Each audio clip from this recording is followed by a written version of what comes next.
नमस्कार साथियों, Mahesh Taneja Indian and world history YouTube channel पर एक बार फिर आपका स्वागत है। आज हम बात करने वाले हैं पल्लव राजवंश के अंतिम संदर्भ की। और अंतिम संदर्भ में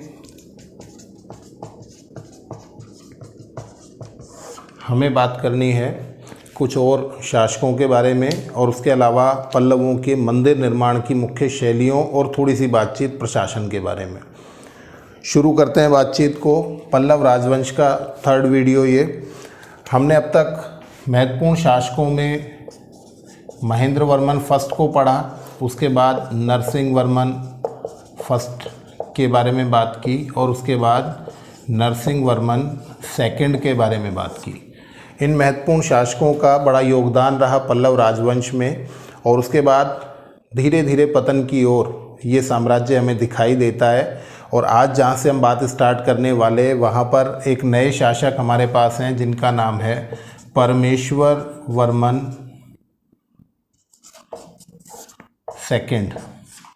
परमेश्वर वर्मन फर्स्ट पढ़ चुके हैं, अगर आपको ध्यान होगा तो वहाँ पर हमने बात की थी कि उनका संघर्ष हुआ चालुक्यों के साथ और विक्रमादित्य फर्स्ट ने उनसे कांची छीन लिया, किंतु कांची को मुक्त कराने में सफल रहे थे परमेश्वर वर्मन फर्स्ट। और अब हम बात करने वाले हैं परमेश्वर वर्मन सेकंड के बारे में। इनके बारे में सबसे महत्वपूर्ण तथ्य ये है कि ये सिंह विष्णु की परंपरा का अंतिम शासक है।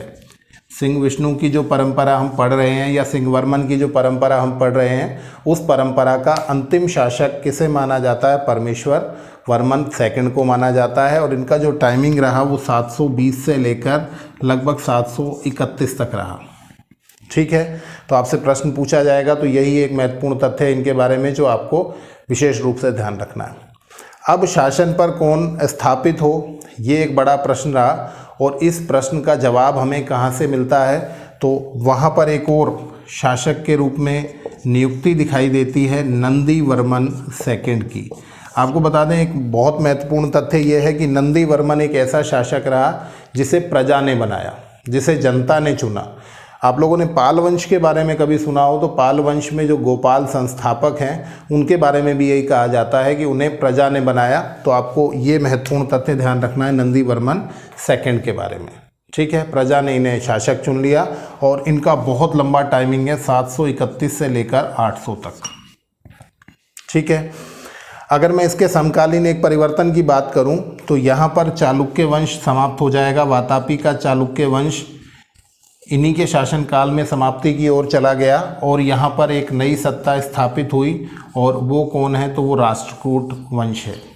ठीक है, इस राष्ट्रकूट वंश की संस्थापना किसने की थी? दंतीदुर्ग ने।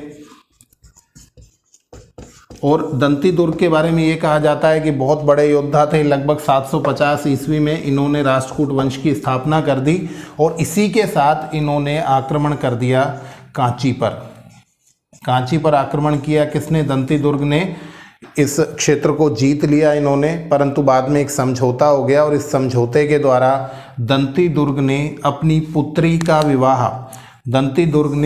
पुत्री रेवा का विवाह कर दिया नंदी वर्मन सेकंड से। ठीक है, तो ये महत्वपूर्ण तथ्य रहेगा। शासन परिवर्तन हो गया है।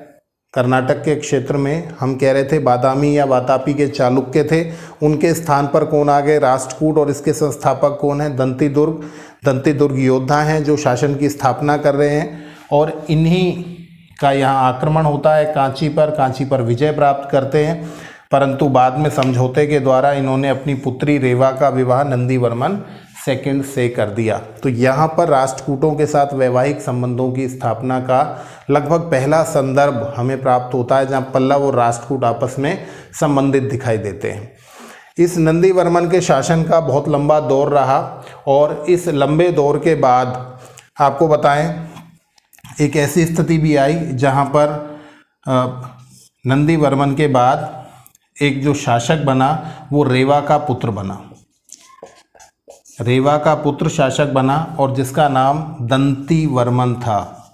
यहाँ पर थोड़ा सा आपको ध्यान रखना होगा। हम बात कर रहे हैं नंदी वर्मन सेकंड की पत्नी रेवा किसकी पुत्री हैं? दंतीदुर्ग की। और दंतीदुर्ग का जो दोहित्र है दंती वर्मन नाम पड़ा उसका, और अब वो कुछ समय के लिए यहाँ पर शासक दिखाई देते हैं।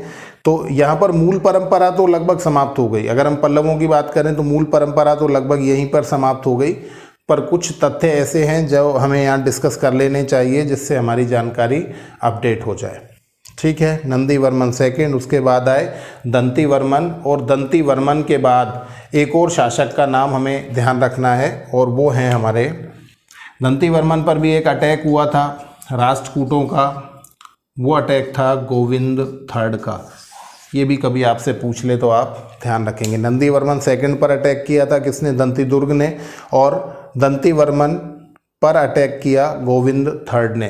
तो ये भी एक फैक्चुअल आपको ध्यान रखना है। मुख्य रूप से शासकों की बातचीत यहाँ समाप्त सी हो जाती है और हम देख पाते हैं कि धीरे धीरे यहाँ पर चोलों का प्रभुत्व बढ़ता चला जाएगा और चोल साम्राज्य की स्थापना होगी। एक इंटरेस्टिंग फैक्ट यहाँ बीच में मैं आपको एडिट कर रहा हूँ। आपने देखा अब तक विवादों को एक बार देखें कि शुरू में वातापी के चालुक्य और विवाद हैं किसके बीच में? पल्लवों के बीच में। फिर उसके बाद हम बात कर रहे हैं कि पल्लव अपनी जगह स्थापित हैं और यहाँ साम्राज्य बदल गया और कौन आ गए? राष्ट्रकूट आ गए। तो अब विवाद किस किस के बीच में होंगे? पल्लवों और राष्ट्रकूटों के बीच में होंगे। इसके बाद राष्ट्रकूट कंटिन्यू करेंगे और यहाँ पर चोल आ जाएंगे। तो अब विवाद होंगे राष्ट्रकूट और चोलों के साथ, और यहाँ पर जब राष्ट्रकूट समाप्त होंगे तो यहाँ पर आएंगे कल्याणी के चालुक्य, और यहाँ चोल कंटिन्यू है तो चोलों का विवाद होगा कल्याणी के चालुक्य वंश के साथ। तो इस डायग्राम को आपको कहीं ना कहीं स्थापित कर लेना है, समझ लेना है कि देखिए दो वंश दो बार कंटिन्यू करेंगे। पल्लव, इन्होंने किसको हराया? चालुक्यों को हराया। फिर उसके बाद चालुक्य के बाद राष्ट्रकूट आए तो फिर उन्होंने पल्लवों को हरा दिया, तो यहाँ चोल स्थापित हुए और चोलों ने यहाँ पर कल्याणी के चालुक्यों को बहुत बुरी तरह से मात दी। चोल बहुत बड़े साम्राज्य निर्माता थे, राष्ट्रकूट 5 महाशक्तियों में कैलकुलेटेड थे। तो ये डायग्राम आपको निश्चित रूप से, ये जो सारणी है ये आपको निश्चित रूप से समझ लेनी है। तो हमने बातचीत की दंती वर्मन के बारे में, और दंती वर्मन के बारे में बात में हमने कहा कि राष्ट्रकूटों का एक और अटैक देखने को मिलता है, और मैं बिल्कुल स्पष्ट कर चुका हूँ कि राष्ट्रकूट और पल्लवों के बीच में भी विवाद रहे। हालांकि इनके वैवाहिक संबंध भी रहे परंतु कुछ विवाद भी रहे। इसके बाद जो शासक बने उनका नाम था नंदी वर्मन थर्ड। नंदी वर्मन थर्ड, और नंदी वर्मन थर्ड का जो विवाह हुआ वो महान शासक, महान राष्ट्रकूट शासक अमोघ वर्ष फर्स्ट की पुत्री से हुआ जिनका नाम शंखा था। तो आप यहाँ पर एक चीज़ बड़ी कॉमनली याद रख लेंगे कि नंदी वर्मन सेकेंड के वैवाहिक संबंध राष्ट्रकूटों से और नंदी वर्मन थर्ड के भी वैवाहिक संबंध राष्ट्रकूटों से रहे। ठीक है, ये प्रश्न कई बार पूछ लिए जाते हैं तो आपको ये ध्यान रखना है। नंदी वर्मन सेकेंड फिर नंदी वर्मन थर्ड, इन दोनों के वैवाहिक संबंध राष्ट्रकूटों के साथ रहे और विवादों का दौर भी लगातार चलता रहा। अब इसमें आपको विशेष रूप से ये ध्यान रखना है नंदी वर्मन थर्ड के बारे में कि इनके दरबार में तमिल के एक प्रसिद्ध रचनाकार थे जिनका नाम था पेरुन देवनार। पेरुन देवनार नाम के एक रचनाकार थे प्रसिद्ध, और इन्होंने एक प्रशस्ति की रचना की दरबार में, और उसे किस नाम से जानते हैं? नंदी कंबलकम। ये एक प्रशस्ति है, और प्रशस्ति किसकी है? डेफिनेटली नंदी वर्मन थर्ड की है। तो किसने लिखी है? पेरुन देवनार ने, और ये किसके दरबार में थे? तो नंदी वर्मन थर्ड के दरबार में थे। ये एक महत्वपूर्ण तथ्य है जो आपको ध्यान रखना है। चलिए, अब ज़्यादा उलझने की ज़रूरत हमको है नहीं। एक एक प्रश्न जो बनेगा वो नेट के स्तर पे, कॉलेज स्तर पे बहुत ज़्यादा पूछा जाए तो आपको ध्यान रखना नहीं। मुख्य शासकों की बात हम कर चुके हैं। आपको बता दें अंतिम महत्वपूर्ण शासक के रूप में अपराजित का नाम लिया जाता है। अपराजित अंतिम महत्वपूर्ण शासक माने जाते हैं। उसके बाद हालांकि नंदी वर्मन चतुर्थ का नाम भी मिलता है और कंप वर्मा का नाम भी मिलता है, परंतु ये नाम आपको ज़्यादा महत्व नहीं देना है। अपराजित अंतिम महत्वपूर्ण शासक के रूप में स्वीकार किया जाता है, और जहाँ पर पल्लव साम्राज्य था, पल्लव साम्राज्य का अंत करके पल्लव साम्राज्य के सामंत चोलों ने अपने एक साम्राज्य की स्थापना कर ली। एक बार हम मैप को वापस कंसल्ट कर लें, एक बार हम देख लें कि अब स्थिति क्या हो गई है। इस समय का सिनेरियो ये है कि अब पल्लव समाप्ति की ओर चले गए हैं और जब पल्लव समाप्त हो गए तो यहाँ पर इनके सामंत विकसित हो गए, जिनका नाम क्या था, चोल था। और यहाँ वातापी का चालुक्य साम्राज्य समाप्त हो चुका है और यहाँ अब सामना होगा राष्ट्रकूटों का। और आपको बता दें एक बहुत ही इंटरेस्टिंग फैक्ट यहाँ मिलने वाला है। भारतीय इतिहास में यदि आप देखेंगे तो नौसेना शक्ति के लिए प्रसिद्ध रहे चोल और थल सेना शक्ति के लिए सबसे ज़्यादा प्रसिद्ध रहे राष्ट्रकूट। क्यों? क्योंकि यदि आप देखेंगे त्रिराष्ट्रीय त्रिपक्षीय संघर्ष भी देखेंगे तो वहाँ राष्ट्रकूट हमेशा विजयी दिखाई देते हैं आपको। और मैंने आपको कहा कि विश्व की 5 महान शक्तियों में गणना की गई किसकी, राष्ट्रकूटों की। और मज़े की बात ये कि अब ये दोनों आमने सामने हैं, ये दोनों आमने सामने एक ही टाइम में दोनों आपको एक साथ दिखाई देंगे और इनमें भी संघर्ष होगा और बहुत बड़ा संघर्ष यहाँ देखने को आपको मिल जाएगा। तो आपको नई पिक्चर समझ में आ रही होगी कि अब चोल स्थापित होंगे और यहाँ पर बादामी के चालुक्यों के बाद राष्ट्रकूट अस्तित्व में आ गए। तो ये सारी बातचीत यहाँ पर हम समेट लेते हैं और शासकों के बारे में हमारी बातचीत लगभग अंत की ओर चली जाती है। और आपको ध्यान रखना है मुख्य शासक फिर भी महेंद्र वर्मन फर्स्ट, नरसिंह वर्मन फर्स्ट और नरसिंह वर्मन सेकेंड रहे, जिनके बारे में आपको सारी जानकारी निश्चित रूप से समाहित कर लेनी है। अब आगे बढ़ते हैं और आगे बढ़कर हम बात करते हैं थोड़ी सी बातचीत पल्लव प्रशासन के बारे में और फिर पल्लवों के द्वारा मंदिर निर्माण की 4 शैलियों के बारे में। बहुत महत्वपूर्ण प्रश्न यहाँ से पूछे जाते हैं तो उसका डिस्कशन हमारे लिए कंपलसरी हो जाता है। देखिए, सबसे पहले तो हम बात करें पल्लवों के प्रशासन के बारे में। कुछ 2-3 बातें आपको याद रखनी है। एक तो महत्वपूर्ण तथ्य ये कि जिस स्थानीय स्वशासन की बात करते हैं, हम कहते हैं कि स्थानीय स्वशासन की स्थापना चोलों की देन है। तो आपको बता दें स्थानीय स्वशासन का विकसित स्वरूप चोलों की देन है, परंतु इसका आरंभिक स्वरूप आपको देखना हो तो आरंभिक स्वरूप किन शासकों ने दिया, तो वो पल्लवों ने दिया। ठीक है, तो पल्लव साम्राज्य में भी आपको आरंभिक तौर पर स्थानीय स्वशासन के दर्शन होते हैं। और यहाँ पर जो ग्राम सभा है, इस ग्राम सभा को मनरम कहा गया है।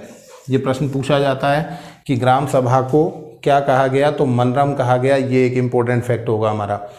इसके अलावा देखें तो पल्लव राजवंश के शासन के अंतर्गत जो प्रांत हैं, इन प्रांतों को और कहीं कहीं जिलों को भी राष्ट्रिक कहा गया है। ये प्रश्न पूछा जाता है, राष्ट्रिक कहा गया है किसे, प्रांतों को और जिलों को राष्ट्रिक के नाम से कहा गया। ये आपको महत्वपूर्ण तथ्य ध्यान रखना है। उसके अलावा एक फैक्ट आता है हमारा कि गांव जो है, गांव के मुखिया को ग्राम भोजक कहा गया है। पल्लवों में गांव के मुखिया को ग्राम भोजक कहा गया है। ये भी प्रश्न हमसे पूछा गया है, तो ये भी एक इम्पोर्टेंट फैक्ट हो जाएगा। यहाँ पर एक जिक्र और कर दूँ मैं कि चालुक्य वंश जो हमने पढ़ा, वातापी के चालुक्य, वहाँ पर गांव के मुखिया को गामुंड कहा जाता था। कंपेयर कर लेंगे आप लोग कि पल्लवों में ग्राम भोजक था और चालुक्यों में गामुंड था। तो ये भी एक फैक्ट होगा जिसे आपको निश्चित रूप से याद रखना होगा। उसके अलावा बात करें तो इनके बंदरगाहों की बात कर लेते हैं। 2 बंदरगाह आपको मुख्य रूप से, या इसे मैं नौसेना भी कहूँ तो दोनों तरह से प्रश्न बनता है कि नौसेना कहाँ विकसित की गई पल्लवों के द्वारा। तो नौसेना का जो एक विस्तृत वर्णन हम चोलों के बारे में पढ़ते हैं। देखिए, मैं यहाँ 3 चीज़ें एक साथ समाहित करने की कोशिश करता हूँ। स्थानीय स्वशासन, हम बात करते हैं कि स्थानीय स्वशासन किसकी देन है, तो हम चोलों की देन मानते हैं, पर इसका प्रारंभिक स्वरूप भी हमें कहाँ मिलता है, पल्लवों के पास मिलता है। इसके अलावा नटराज की मूर्तियों के बारे में हम पढ़ते हैं कि नटराज की मूर्तियाँ किसकी देन है, वो भी चोलों की देन मानी जाती हैं, परंतु उसका भी प्रारंभिक स्वरूप हमें पल्लव राजवंश में मिलता है।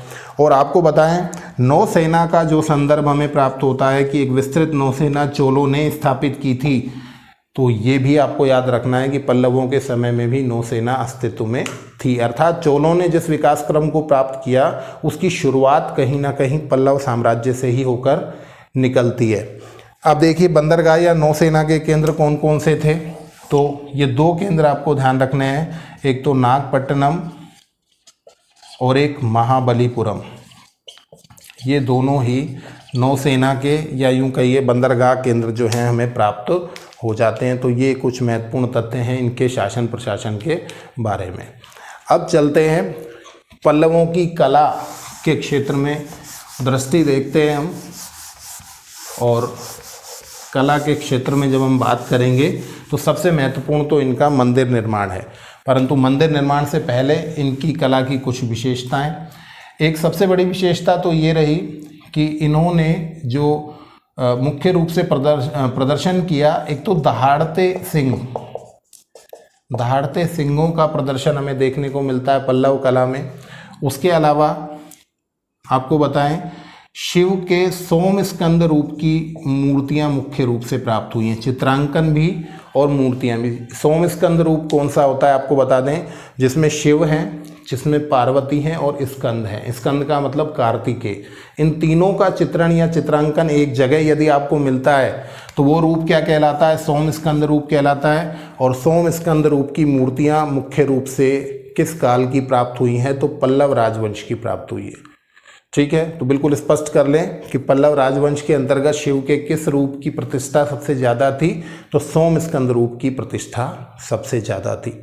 यही मैंने आपको बताया, दहाड़ते सिंहों की मूर्तियां और चित्रांकन सबसे ज़्यादा मिला है और इसलिए शासकों के नाम में आपको सिंह दिखाई देता है। इसके अलावा द्वारपालों की मूर्तियां भी मुख्य रूप से पल्लव राजवंश के मूर्ति कला के अंतर्गत ही देखने को मिलती हैं। और आपको बताएं, एक प्रसिद्ध मूर्तिकार का नाम प्राप्त होता है अक्षरा। ये इम्पोर्टेंट है। अक्षरा किस शासन या किस राजवंश के शासन काल में एक प्रसिद्ध मूर्तिकार था, तो वो पल्लव राजवंश के अंतर्गत एक प्रसिद्ध मूर्तिकार था। ठीक है, इन बातों को हम समाहित कर लेंगे और इसके बाद हम बात करेंगे पल्लवों की मंदिर निर्माण की 4 शैलियों के बारे में। तो देखिए 4 शैलियाँ कौन कौन सी हैं और इसमें से हमारे प्रश्न कौन कौन से बनते हैं। तो सबसे पहले तो मैं आपको बता दूं, पर्सी ब्राउन वो व्यक्तित्व हैं जिन्होंने पल्लव मंदिर निर्माण कला को द्रविड़ शैली के अंतर्गत 4 भागों में हम लोग पढ़ चुके हैं। मंदिर निर्माण की नागर शैली, द्रविड़ शैली, बेसर शैली पहले वीडियोस में आपको मिल जाएगा। द्रविड़ शैली के अंतर्गत 4 विभाजन देखने को मिलते हैं पर्सी ब्राउन के द्वारा कि पल्लवों की मंदिर निर्माण की 4 शैलियां मुख्य रूप से थी। और मैं चारों की विशेषताओं को और उनके उदाहरणों को एक बार कंपेयर करने की कोशिश करता हूं। सबसे पहली जो है वो है महेंद्र वर्मन शैली।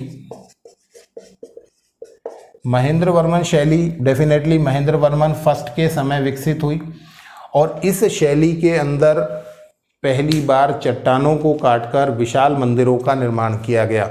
ठीक है, महेंद्र वर्मन शैली की सबसे बड़ी विशेषता कौन सी है कि चट्टानों को काटकर और विशाल मंदिरों का निर्माण किया गया। और ये जो मंदिर बनाए गए इनमें सबसे ज़्यादा प्रसिद्ध जो था वो मंडप था। मंडप का मतलब क्या है, मंदिर के अंदर वो बड़ा बरामदा जिसके अंदर लोग एक साथ एकत्र होकर पूजा पाठ करते हैं, उसे क्या कहा जाता है, मंडप। मतलब पूरी एक चट्टान को काटना और काटकर उसी के अंदर बिना किसी भी चूना बजरी या अतिरिक्त कोई सामग्री का इस्तेमाल किए हुए एक इस तरह का मंदिर स्थापित करना जिसमें एक बड़ा सा मंडप है जिसके अंदर बड़े बड़े पिलर्स हैं, स्तंभ हैं और उसी के अंदर मूर्ति स्थापित है और सब कुछ केवल कट करके बनाना, अर्थात उसमें एक्स्ट्रा कोई भी सामग्री लगाए बिना पूरे मंदिर का और मूर्ति का उसी के अंदर निर्माण कर देना। ये जो कला है ये महेंद्र वर्मन शैली के नाम से जानी जाती है। और महेंद्र वर्मन ने अपने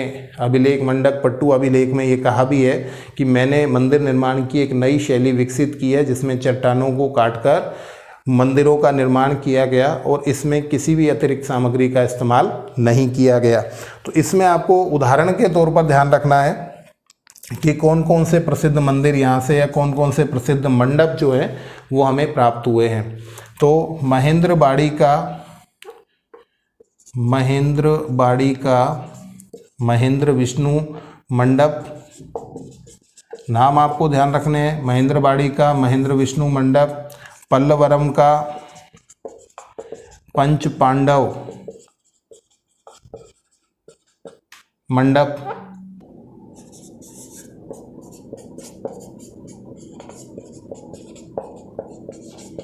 त्रिरुचिरावल्ली का ललितांकुर मंडप, इसके अलावा मंडकपट्टू का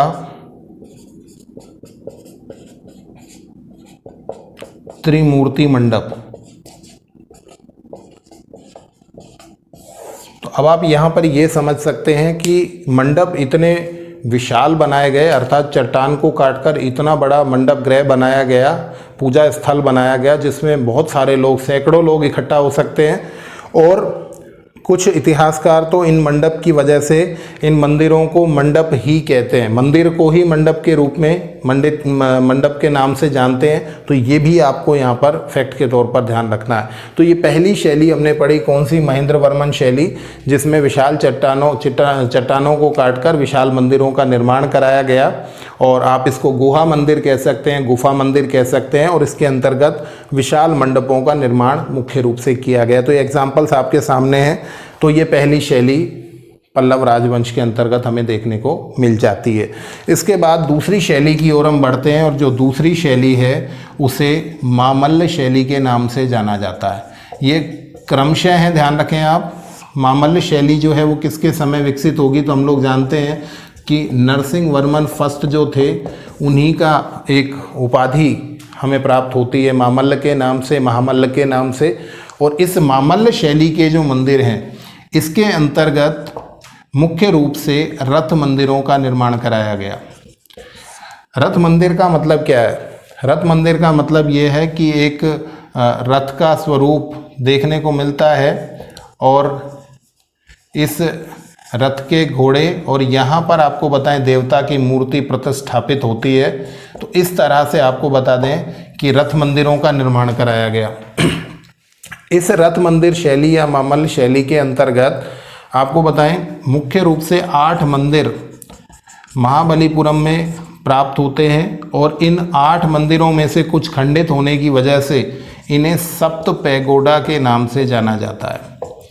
किस नाम से जाना जाता है? सप्त पैगोडा। तो प्रश्न आएगा, सप्त पैगोडा मंदिरों का निर्माण किसने कराया? तो नरसिंह वर्मन फर्स्ट ने कराया, अर्थात पल्लव शासकों ने कराया। और इन 8 मंदिरों की क्या विशेषताएं हैं, क्या महत्वपूर्ण बातें हैं, वो यहाँ पर डिस्कस कर लेते हैं। देखिए, जो 8 मंदिर प्रसिद्ध हैं, इनमें से सारे के सारे कहीं ना कहीं महाभारत की घटना से संबद्ध माने जाते हैं। और महाभारत की घटना में पांडवों के बारे में यदि हम बात करें तो आपको ये चरित्र दिखाई देंगे। धर्मराज अर्थात युधिष्ठिर, अर्जुन, भीम, नकुल, सहदेव, उसके अलावा द्रौपदी और गणेश। ये सभी महाभारत से प्रत्यक्ष या अप्रत्यक्ष रूप से संबंधित हैं। हम जानते हैं सबसे बड़े जो पांडव थे वो धर्मराज युधिष्ठिर थे। तो सबसे बड़ा रथ जो प्राप्त हुआ है या मंदिर प्राप्त हुआ है वो कौन सा है? धर्मराज रथ है। और सबसे छोटा जो है वो द्रौपदी रथ है। पहले तो ये एक चीज़ हम कंफर्म कर लें, सबसे बड़ा जो है वो धर्मराज रथ है और सबसे छोटा जो है वो द्रौपदी रथ है। और वैसे आपको याद यही रखना है कि उम्र में सबसे बड़े धर्मराज युधिष्ठिर थे, और जब 5 पांडवों की पत्नी के रूप में द्रौपदी सबसे छोटी थी, तो उनका रथ जो है या उनका जो मंदिर है वो सबसे छोटा है।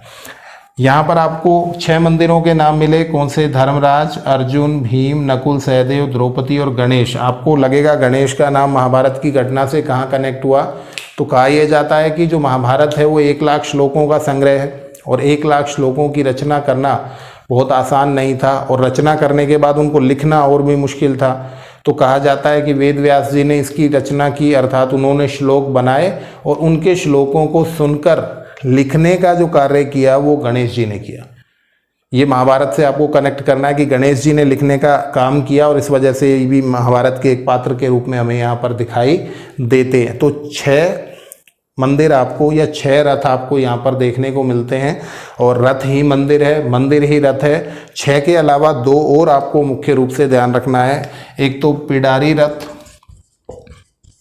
और एक वलाई कुट्टई रथ।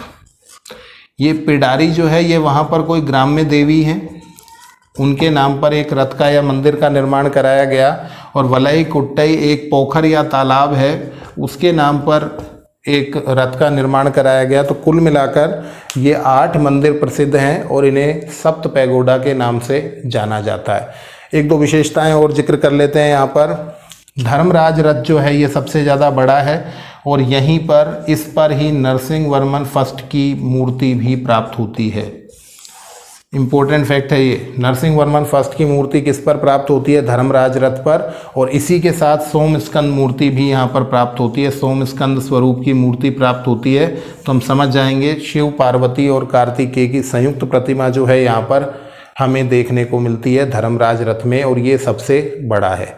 और सबसे छोटा कौन सा है? द्रौपदी रथ। और इसमें आपको एक फैक्ट याद रखना है कि अलंकरण विहीन है। महिलाएं आमतौर पर अलंकरण के लिए जानी जाती हैं और यहाँ बिल्कुल विचित्र, बिल्कुल अगेंस्ट है, विपरीत है कि ये द्रौपदी रथ जो है ये अलंकरण विहीन स्वीकार किया गया है। तो कुल मिलाकर महाभारत की घटना को आधार बनाकर रथ मंदिरों का निर्माण, और ये प्रश्न भारत में लगभग एग्जाम्स में पूछा जा चुका है कि रथ मंदिर किस राजवंश की देन है, किस शासक की देन है। तो नरसिंह वर्मन फर्स्ट की इस मामल्य शैली का आपको नाम ध्यान रखना है। और ये रथ मंदिर भी चट्टानों को काट कर बनाए गए। दोनों चीज़ें आप कंपेयर कर लेंगे कि महेंद्र वर्मन शैली के बड़े मंदिर और रथ मंदिर जो हैं वो छोटे मंदिर हैं तुलनात्मक रूप से, ये दोनों ही चट्टानों को काट कर बनाए गए। अर्थात पल्लव काल में अभी तक नरसिंह वर्मन फर्स्ट तक इस तरह के मंदिर प्राय नहीं बने जिसमें अलग से संरचना स्थापित की गई हो, ईंटों पत्थर का इस्तेमाल करके अलग से एक संरचना बनाई गई हो। हम जो अगली शैली की बात करने वाले हैं वहाँ पर आपको ये देखने को मिल जाएगा। चलिए आगे बढ़ते हैं और मंदिर निर्माण की तीसरी शैली को डिस्कस कर लेते हैं। और वो तीसरी शैली जो है वो हमारी है राज सिंह शैली। राज सिंह शैली के नाम से इसे जाना जाता है और बहुत इजीली हम इस बात को समझ लेंगे। हमने पहले ही आपको कह दिया था कि राज सिंह शैली का संबंध जो है वो किससे है? नरसिंह वर्मन सेकंड से है। इनकी बहुत सारी उपाधियां पढ़ी थी हमने, शंकर भक्त, देवदेव भक्त, बहुत सारे नाम पढ़े थे। उनमें से आगम प्रिय राज सिंह, तो राज सिंह एक उपाधि थी नरसिंह वर्मन सेकंड की, और इनकी एक नई शैली यहाँ देखने को मिलती है। इसके अंतर क्या है? इमारती मंदिरों का निर्माण। अब इमारत बनाई जाएगी, काट कर नहीं, किसी चट्टान को काट कर नहीं बनाएंगे। अब क्या करेंगे कि इमारत बनाई जाएगी, एक ढांचा बनाया जाएगा जिसमें मिट्टी, पत्थर, ईंट, गारा, चूना, जो भी चीज़ें, बजरी, उन सब का इस्तेमाल किया जाएगा। और ये बड़े मंदिर हैं, इमारती मंदिर हैं। और उसके बाद मैं आपसे कहूं कि ये बहुत बड़े साइज़ के मंदिर हैं तो ज़्यादा ठीक रहेगा। तो राज सिंह शैली के अंतर्गत इस तरह के मंदिर हमें देखने को मिलते हैं जो नरसिंह वर्मन सेकंड की देन है।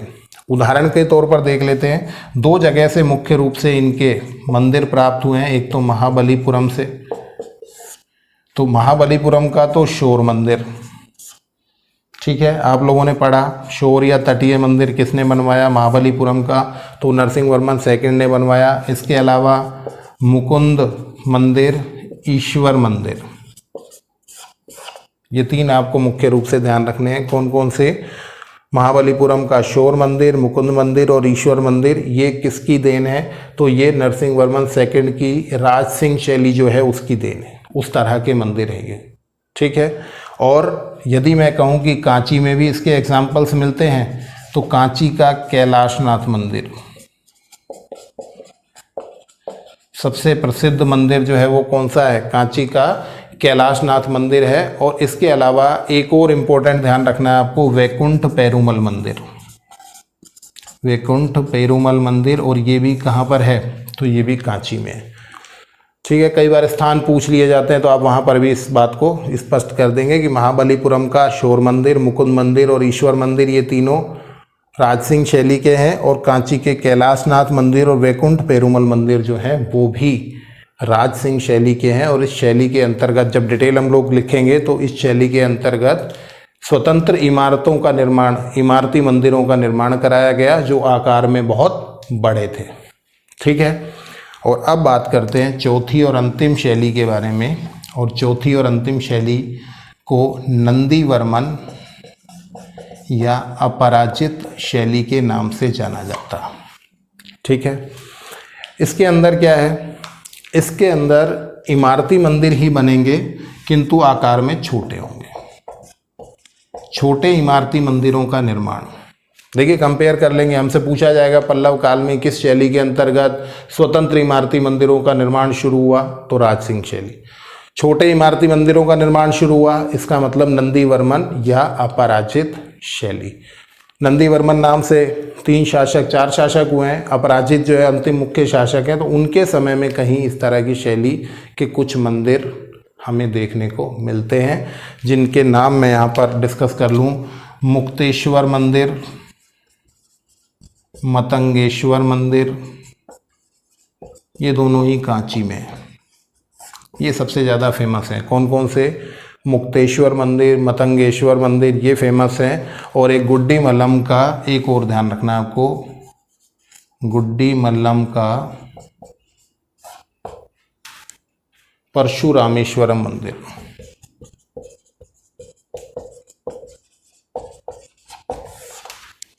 गुड्डी मल्लम का परशुरामेश्वरम मंदिर। तो इस तरह से ये सारे मंदिर आपको ध्यान रखने हैं नंदी वर्मन या अपराजित शैली के। तो चारों को कंपेयर कर लेंगे हम।